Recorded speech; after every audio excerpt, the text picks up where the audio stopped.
I had nightmares. I just wished I could see Mummy. I didn't know if I'd ever see Mum again. I miss my mom so much. It was so upsetting not being able to hug her.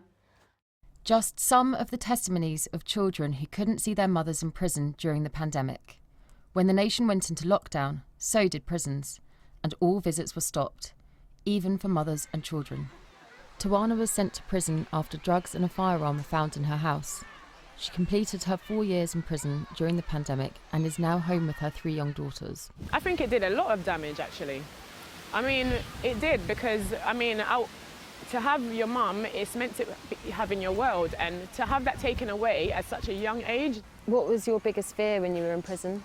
My main biggest fear was my children stop loving me, or they'll forget about me.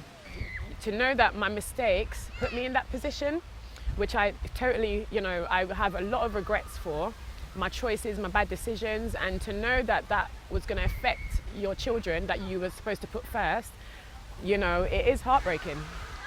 We've had reports of those children bedwetting, intense nightmares, and totally bewildered because they can't recognise their mothers when they see them on video calls. Really concerned about what this impact on the emotional well-being of children will really do to them in the long term. It wasn't just younger children who felt the pain of separation. When Vicky was convicted for tax fraud, her daughter was 16.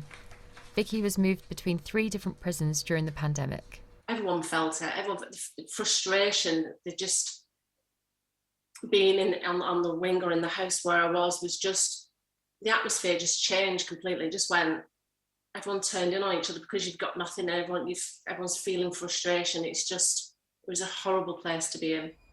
All prisons have now resumed social visits, and the testing of visitors is being rolled out to allow physical contact. But campaigners and their families are calling on the government now to keep visits for children and their parents in prison, even if other restrictions have to be tightened. The Ministry of Justice says the decision to stop visits was not taken lightly, and we know the difficult impact this has had on parents in prisons, particularly mothers. But there is no question these measures helped save lives. Women's prisons were prioritised for the rollout of video calling, and inmates were given extra phone credit to help communication with loved ones, especially children. A mum's job never ends. You can make mistakes, but you can pick it back up and make it even better.